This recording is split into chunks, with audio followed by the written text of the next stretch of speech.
आज का दिन हम सब के लिए गौरव का दिन है। ना सिर्फ हम सब के लिए बल्कि पूरे विश्व के लिए प्रसन्नता का एक अवसर है। यह दिन है बलिदानियों के राष्ट्र प्रेम को सम्मानित करने का। ये दिन है शहीदों की स्मृतियों को अमर करने का। ये दिन है शोषण उत्पीड़न से ऊपर उठने वाली आवाज़ का। ये दिन है बंजर हो चुकी मातृभूमि पर नई फसल उगाने का। आज के दिन शूरवीरों की शहादत को श्रद्धांजलि देने का है। चाहे बात निडर भगत सिंह की हो, चाहे वीरांगना लक्ष्मीबाई की, चाहे अहिंसा की डोर संभाले महात्मा गांधी की। यह दिन उनके निस्वार्थ योगदान का है। पर एक बात जिस पर मैं आप सबका ध्यान केंद्रित करना चाहता हूँ, इस संघर्ष में भगत सिंह अकेले नहीं थे जिन्होंने हंसकर मौत को गले लगाया था। न जाने कितने ही भगत सिंह फांसी के फंदे को देखते ही भारत माता की जय बोल गए। न जाने कितने ही वीरांगनाओं ने अपने संसार वीरान होते हुए देखे हैं। न जाने कितने ही अहिंसक युवाओं ने हिंसा का प्रदर्शन झेला है। इस देश के व्यापारियों से लेकर अखबारों तक, किसानों से लेकर बाज़ारों तक, आदिवासियों से लेकर बंजारों तक एक एक जर्रे जर्रे ने खुद को कुर्बान किया है।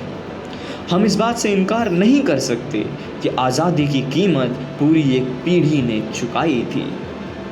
आज हमारी इस हवा पर भी उस पीढ़ी का कर्ज है। बूंद बूंद में वो सपने हैं जो उस पीढ़ी ने देखे थे।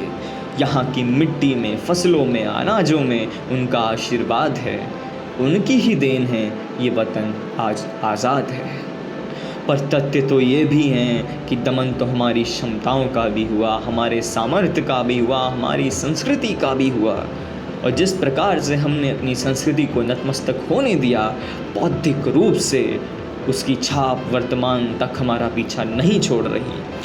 फिर भी मुझे गर्व इस बात का होता है कि ऐसे अमानवीय शोषण के बाद भी हम स्वामी विवेकानंद जी जैसे रत्नों को विश्व के जन कल्याण में समर्पित कर पाए। श्रीनिवास रामानुजन जैसे विद्वान गणित के ऐसे सूत्र दे गए जो आज भी विज्ञान के नए नए आयाम खोल रहे हैं। चाहे मुश्किल वक्त में नोबेल पुरस्कार से सम्मानित किए जाना हो, चाहे ओलंपिक में स्वर्ण जीत कर लाना हो, चाहे भारत को एक परमाणु संपन्न देश बनाना हो या विचारशील देश के तौर पर तकनीकी कर्मठता दिखाना हो, चाहे विकसित देशों से कदम मिलाकर चलना हो, चाहे विश्व स्तर पर एक मार्गदर्शक के तौर पर प्रतिनिधित्व करना हो, ज्ञान अर्पित करना हो या सेवा भाव समर्पित करना हो, हमारी छवि विश्व गुरु के तौर पर उभर रही है। मैंने इसलिए ही कहा था, विश्व के लिए भी उतना ही प्रसन्नता का अवसर है।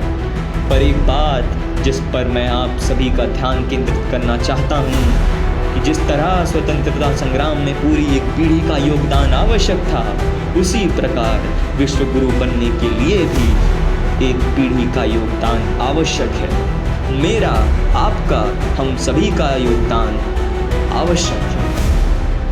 अभी हमें उस पीढ़ी का कर्ज उतारना है, उनके सपनों को साकार करना है, आने वाली पीढ़ी को तैयार करना है, हमें इस वतन से प्यार करना है। क्योंकि भारत कोई भूमि का टुकड़ा नहीं है, ये जीता जाता राष्ट्र पुरुष है। ये वंदन की धरती है, ये अभिनंदन की धरती है। ये तर्पण की भूमि है, ये अर्पण की भूमि है। इसकी नदी नदी हमारे लिए गंगा है, इसका कंकर कंकर शंकर है। हम जिएंगे तो इसके लिए, हम मरेंगे तो इसके लिए, और मरने के बाद भी गंगा जल में बहती हमारी उन अस्थियों से अगर कोई कान लगाकर सुनेगा तो उसे एक ही आवाज़ सुनाई देगी, भारत माता की जय।